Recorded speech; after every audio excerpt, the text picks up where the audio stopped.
Waalaikumsalam warahmatullahi wabarakatuh. Bagaimana kabarnya Pak Anang? Alhamdulillah. Alhamdulillah. Kuis kan ya sehat bagus ya An. Alhamdulillah, ini agak meriang ini Pak. Pak Anang, mohon maaf mengganggu waktunya sebentar. Saya minta waktunya untuk melakukan wawancara terkait dengan tugas CGP Angkatan 10 ini. Oke Pak Anang. Pak Anang, di sekolah sebesar ini yang Pak Anang pimpin saat ini pasti ada beberapa permasalahan yang akan dihadapi.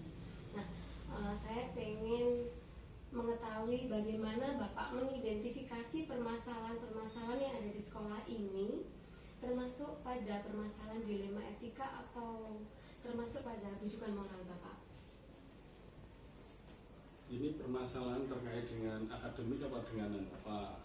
Umum, kenakalan remaja? Boleh secara umum apapun boleh terkait dengan akademik yang ada di sekolah Bapak pimpin saat ini. Ya, terima kasih.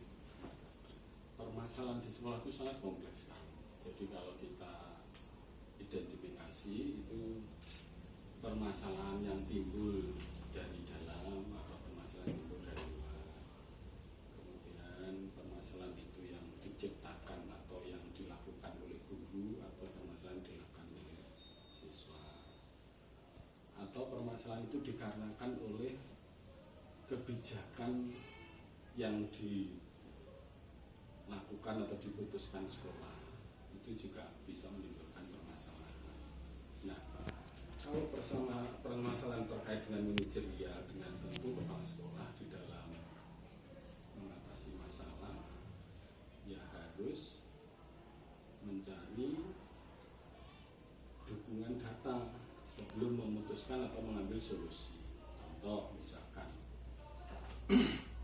saat ini sekolah dalam situasi seperti ini misalnya harus mengirim banyak siswa sementara tidak ada sumbangan dari orang tua dan terus alokasinya sudah ditentukan. Nah, ini kepala sekolah harus memiliki data bagaimanakah sumber keuangan sekolah ke depan 1 tahun ini. Kira-kira mungkin atau tidak kalau sekarang dicarikan talangan sehingga sumber-sumber nanti bisa menutupi. Kalau misalkan bagaimana mungkin tidak kalau nanti komite diajak diskusi untuk mencarikan solusi mungkin dari sumber di luar sumber yang ada di sekolah atau sumber resmi dari pemerintah dalam rangka untuk menutupi kalau itu membutuhkan anggaran untuk mengirim banyak siswa ke luar kota. Oke. Jadi Bapak mencarikan beberapa solusi termasuk berbicara dengan komite ataupun mencari beberapa sumber-sumber yang bisa untuk memberangkatkan siswa-siswa ini. Oke, siap Pak Anang. Nah, dari yang Bapak ambil sebagai keputusan, kira-kira bagaimana Pak menjalankannya di sekolah, terutama untuk gini Pak, kan ada dua alternatif nih Pak, kepentingan yang sama-sama benar atau sama-sama mengandung nilai-nilai kebijakan Pak. Kira-kira bagaimana Bapak menjalankannya? Kalau kita dihadapkan situasi yang mengharuskan kepala sekolah mengambil keputusan atau kebijakan karena itu memang dibutuhkan dalam rangka permasalahan itu segera ada solusi, ya tidak apa-apa. Jadi kepala sekolah bisa mengadopsi. Jadi kalau misalkan ada permasalahan itu sebenarnya menabrak aturan. Tetapi kepala sekolah tidak mungkin lari dari permasalahan itu, harus tetap diselesaikan. Untuk itu ada kebijakan. Selagi menabrak aturan itu masih bisa ditoleransi. Contoh misalkan PPDB saat sudah ditutup, ada salah satu siswa yang sangat membutuhkan sekolah, tidak punya biaya apa-apa. Kalau dia tidak diterima, tidak pandai-pandai mencarikan solusi. Bagaimana ini nanti kalau diterima nabrak aturan, kalau tidak diterima dia tidak sekolah. Nah, akhirnya kepala sekolah tentu dengan stakeholder mengajak apa kecil. Nah, akhirnya pada akhirnya nanti haruslah kita mengedepankan bagaimana masa depan anak itu kalau mereka tidak sekolah karena kebijakan kepala sekolah tidak bisa menerima tadi. Ya solusinya ya paling tidak sekolahnya tetap berlanjut, tetapi tidak menabrak aturan.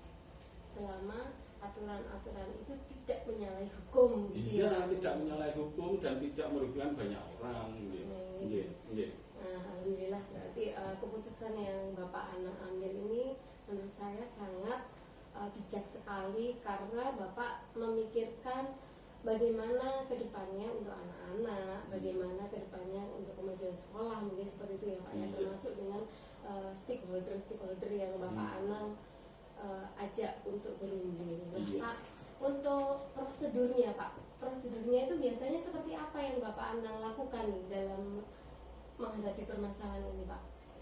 Kami yang pertama pasti membutuhkan bantuan data. Jadi kalau misalkan permasalahannya ini tentang ada kasus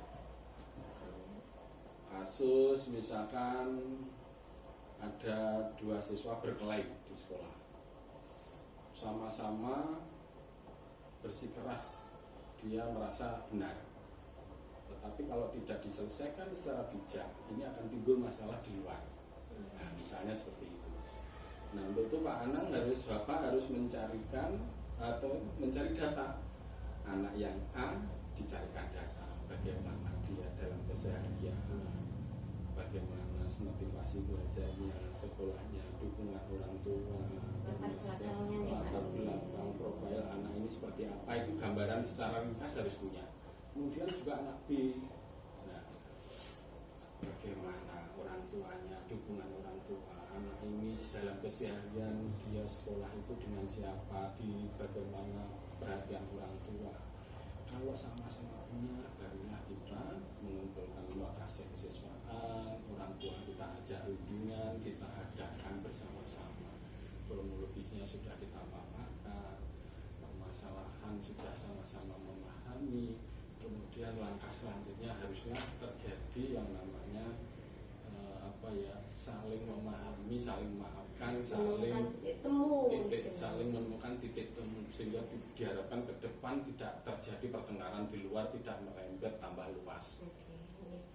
Alhamdulillah Pak Anang ini sangat bijaksana.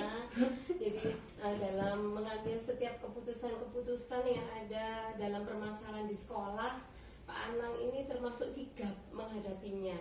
Nah Pak, Bapak ini selama menghadapi permasalahan-permasalahan yang ada di sekolah ini, adakah tantangan yang menurut Pak Anang ini tantangannya sangat berat gitu Pak?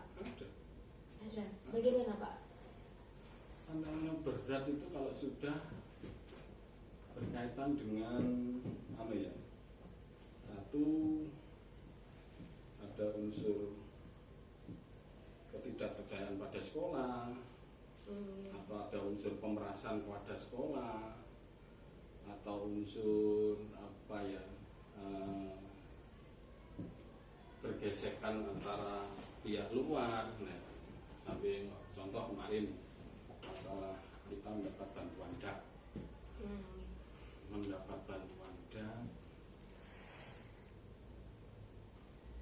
tadi titik kuncinya apa? Tantangan. Oh iya, tantangan. Ya, kita bahas DAP. Nah, DAP itu harus selesai dalam waktu 3 bulan. Sementara kepanitiaan semuanya sudah selesai, tiba-tiba di tengah perjalanan panitianya harus diganti dari eksternal semua. Nah, sehingga apa yang sudah kita rencanakan itu ya selesai, sudah harus mengawali dari awal lagi, padahal kita sudah mengeluarkan biaya yang cukup banyak dalam rangka untuk membuat persiapan tadi. Tetapi karena aturan yang baru turun tadi, kita harus menyesuaikan. Ternyata kita rombak. Nah, membuat kebijakan mengganti personal itu kan tidak gampang. Yang sudah berjalan tiba-tiba diganti dengan yang baru, dan itu dari luar. dan harus menyesuaikan lagi. Dan harus menyesuaikan. Di sini mulai dari dikirim workshop lagi, ada bimas, ada bintek lagi. Itu kan butuh kos yang tidak kecil ya.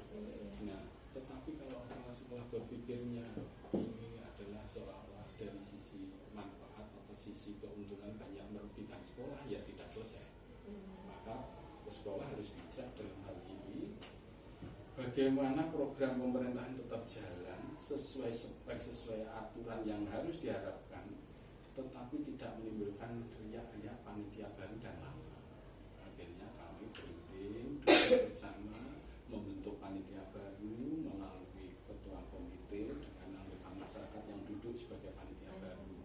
Nah, itulah kebutuhan yang dibutuhkan dalam rangka semua bisa menerima kebijakan ini adalah kebijakan yang harus ditindaklanjuti, dan apabila kita biarkan tentu program bantuan pemerintah tidak akan bisa terwujud dan kita menyalahi MUI yang sudah kita lakukan. Itu tantangannya sangat besar.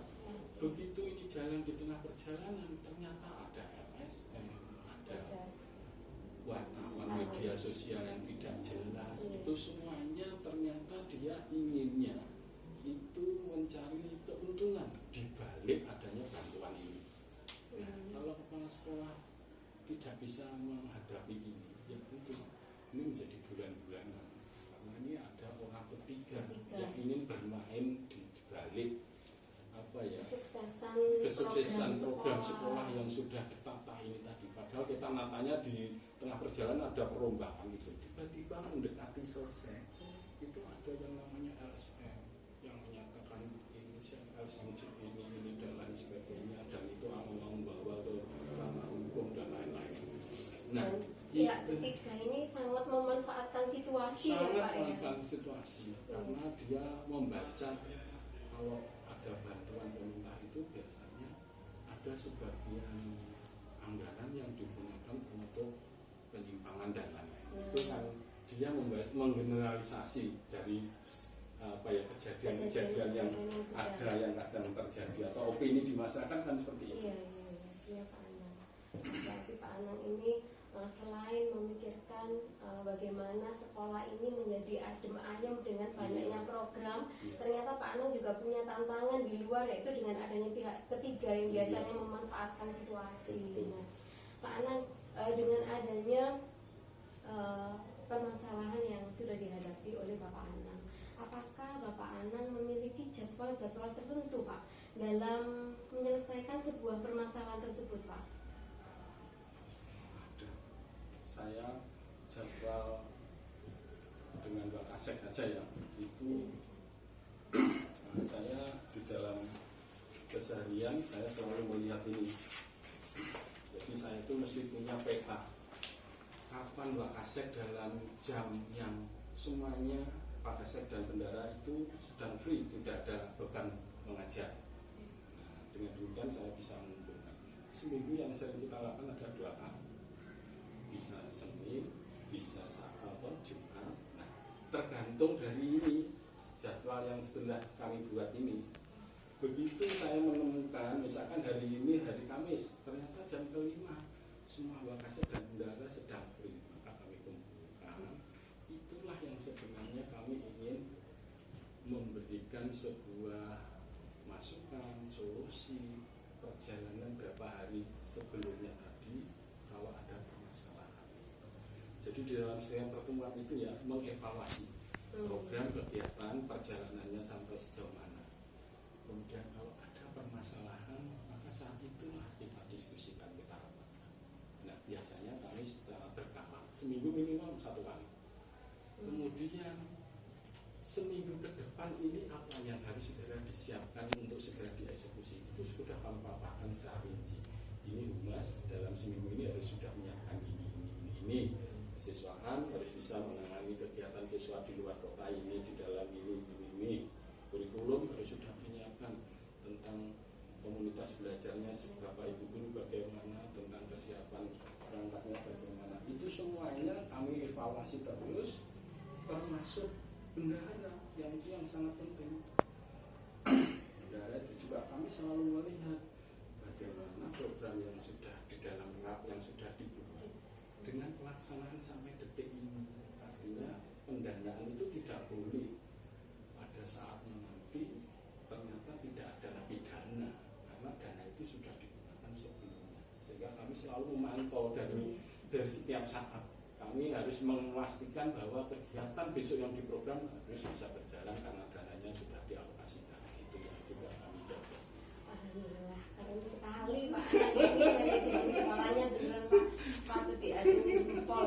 Manajemennya mulai dari awal sampai akhir itu tertata semuanya, terjadwal, teratur sampai dengan Pak Anang ini memikirkan bagaimana pendidikan di sekolah ini benar-benar berpendidikan yang berpihak kepada murid. Nah, Pak Anang itu bagaimana caranya memberikan pelayanan kepada anak, itu loh yang Pak Anang sangat galakkan di sini itu. Jadwalnya memang sangat keren Pak Anang ini. Saya ingin meninggalkan sebuah pengalaman yang membuat Bapak Ibu itu selalu mengutamakan tugas utamanya sebagai seorang pendidik, sehingga kegiatan-kegiatan yang bersifat tambahan itu harus bisa mengelola waktu di luar saat mengajar. Makanya kami sering tiba-tiba kami mengajar rapat di sela-sela itu, karena saya tahu saat itu sedang kosong. Saya nanti kalau sudah purna, budaya itu menjadi bagian budaya positif di sekolah. Budaya positif di sekolah. Apa yang dulu dianggap benar, tetapi kalau faktanya banyak mudorotnya, banyak kelemahannya, harus diganti, harus diubah. Alhamdulillah, Pak Anang. Bahwa mereka bangga dengan sekolahnya. Kalau sudah bangga, enak deh. Nanti harus terjebak. Anak-anak tampilnya maksimum bagus. Karena mereka bangga dengan semua kelas. Pak Anang, Assalamualaikum warahmatullahi wabarakatuh. Waalaikumsalam warahmatullahi wabarakatuh. Makasih Pak Anang. Pak Anang. Assalamualaikum Bu Dia, apa kabar Bu Dia hari ini? Waalaikumsalam warahmatullahi wabarakatuh. Kabarnya alhamdulillah baik, sehat, Bu Iis. Bu Dia, bolehkah saya mengganggu waktunya sebentar Bu Dia? Monggo. Untuk melakukan wawancara berkaitan dengan dilema etika ataupun bujukan moral yang terjadi di sekolah Bu Dia. Iya, monggo. Siap. Bu Ria ini kan sebagai pemimpin dalam sebuah lembaga di SD Negeri Selok 3 ya Bu Ria ya. Iya, Nah, Bu Ria pasti akan mengalami permasalahan-permasalahan ataupun kasus-kasus yang harus diselesaikan oleh Bu Ria. Nah, di sini saya akan bertanya Bu Ria, bagaimana Bu Ria mengidentifikasi permasalahan-permasalahan yang Bu Ria hadapi, termasuk pada masalah dilema etika ataupun pada bujukan moral Bu Ria. Iya. Baik Bu Iis, saya akan menjawab pertanyaan dari panjenengan bahwa tentunya di semua lembaga itu pasti ada kasus ya. Entah kasus itu merupakan dilema etika ataupun bujukan moral. Saya sendiri mengidentifikasi kasus tersebut termasuk ke dilema etika ataupun kebujukan moral itu dengan cara mempertimbangkan nilai kebijakan tersebut benar dan salah atau benar dan benar. Seperti itu Bu Is. Siap Bu Ria, berarti Bu Ria mempertimbangkan nilai-nilai kebijakan yang terjadi ya Bu ya, termasuk pada benar dan benar ataupun benar dan salah gitu. Nah, oke Bu Ria, berikutnya bagaimana Bu Ria menjalankan pengambilan keputusan di sekolah, terutama untuk permasalahan di mana pada permasalahan tersebut ada dua kepentingan yang sama Bu Ria, yaitu sama-sama benar ataupun sama-sama mengandung nilai-nilai kebijakan Bu Ria. Bagaimana Bu Ria? Begini Bu Is, saya ingin bercerita ya, bahwa di lembaga saya itu ada satu kasus yang menurut saya itu termasuk ke dalam dilema etika, yaitu kami harus menaikkan anak-anak siswa, anak didik kami ya, ke jenjang yang lebih tinggi, meskipun anak tersebut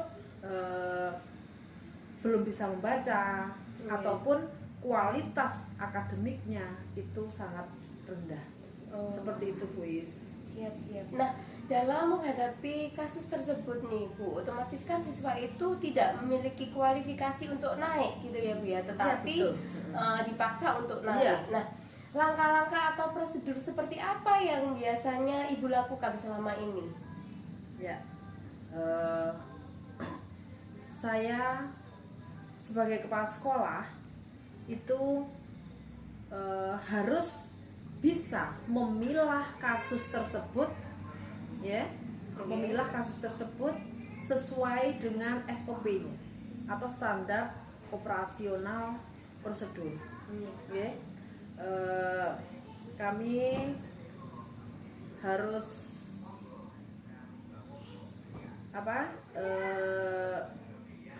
kita bedakan kasus tersebut menjadi 3. Ada kasus yang ringan, ada kasus yang sedang, dan ada kasus yang berat. Apabila kasus tersebut termasuk kasus yang ringan, maka saya sebagai kepala sekolah tentunya bisa langsung mengambil keputusan. Apabila kasus tersebut tergolong berat, maka saya sebagai kepala sekolah harus mengajak semua dewan guru untuk berdiskusi, Bu Is. Siap. Berarti prosedurnya Bu Ria ini dalam pengambilan keputusan melakukan beberapa alternatif atau treatment, misalnya dengan cara melakukan diskusi dengan teman-teman yang ada. Betul, gitu. Siap Bu Ria. Baik Bu Ria, pada pertanyaan berikutnya, hal-hal apa saja yang selama ini Bu Ria anggap efektif dalam pengambilan keputusan pada kasus-kasus dilema etika yang sedang Bu Ria hadapi? Dalam menghadapi kasus-kasus dilema etika, saya lebih mementingkan masa depan mereka, Bu Is. Saya mengesampingkan kualitas terlebih dahulu. Toh nantinya pada saat anak-anak itu tetap naik ke jenjang yang lebih tinggi, saya akan mengadakan, saya menginstruksikan pada guru wali kelas tersebut untuk memberikan jam tambahan ataupun kepada guru-guru yang pada waktu itu tidak ada jam atau jam kosong, bisa memberikan pelajaran jam tambahan ke anak tersebut, Bu Is.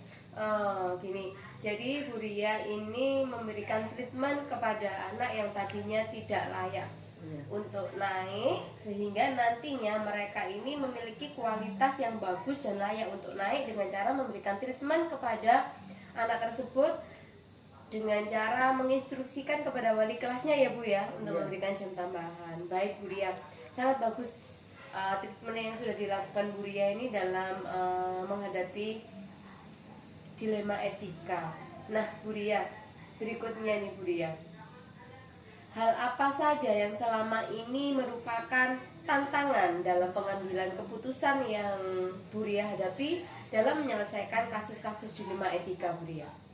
Ya, dalam menghadapi tantangan-tantangan, saya sebagai kepala sekolah tentunya harus tetap arif dan bijaksana dalam mengambil keputusan tersebut, ya, walaupun ada saja yang pro dan kontra dengan keputusan yang saya ambil.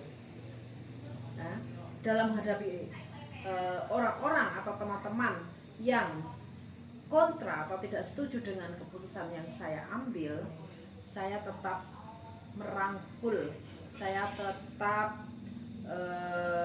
menggiring opini agar mereka nantinya memiliki pemikiran-pemikiran yang terbuka dan akhirnya menerima keputusan yang saya ambil. Gitu.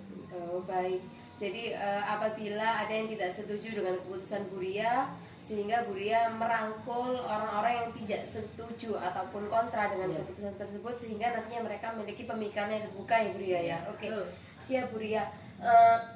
Pertanyaan berikutnya Buria, apakah Buria memiliki sebuah jadwal tertentu dalam menyelesaikan sebuah kasus dilema etika yang sedang Buria hadapi? Dalam menghadapi kasus yang seperti tadi saya katakan, bahwa kasus itu terbagi menjadi 3, ringan, sedang atau berat ya.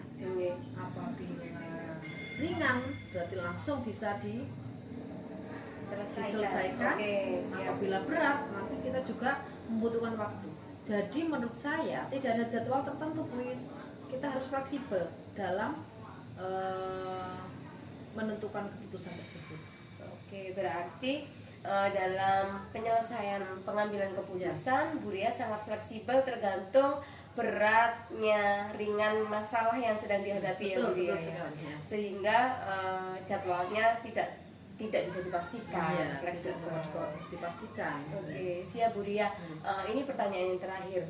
Dalam menghadapi sebuah kasus dilema etika nih, kira-kira adakah seseorang yang berpengaruh ataupun mempermudah Buria dalam penyelesaian kasus tersebut Buria?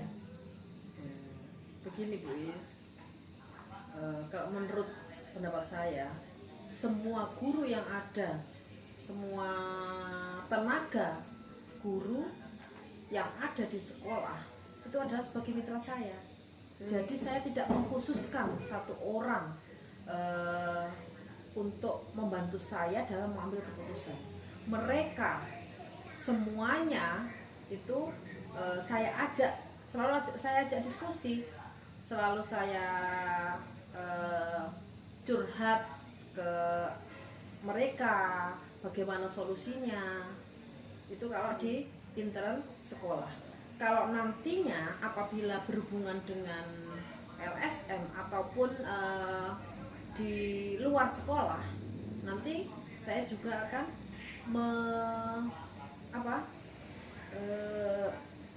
merangkul komite ataupun pihak-pihak lain di luar sekolah. Oke, berarti dalam penyelesaian tidak ada orang khusus ya Buria ya, tapi tergantung dari permasalahan dari intern atau eksternal. Nah, kalau dari intern baru Buria merangkul teman-teman sebagai warga sekolah. Kalau eksternal Buria baru mungkin mengajak komite ataupun pihak-pihak yang terkait dalam penyelesaian dilema etika dalam pengambilan keputusan. Terima kasih Buria dari yang Buria sudah sampaikan ke saya. Insya Allah ini adalah sangat bermanfaat buat saya dalam pengambilan keputusan nantinya. Jadi sangat bijak sekali dari keputusan yang sudah Buria ambil dalam menghadapi dilema etika yang sudah dialami di sekolah Buria. Semoga program Buria kedepannya lancar, sekolahnya menjadi semakin maju, Buria lebih bijaksana lagi, semua warga SD Selok 3 semakin sukses gitu. Amin ya. Terima kasih Buria atas waktu yang sudah diberikan. Semoga kita bisa menjalin silaturahmi kembali di season berikutnya. Saya akhiri, wassalamualaikum warahmatullahi wabarakatuh.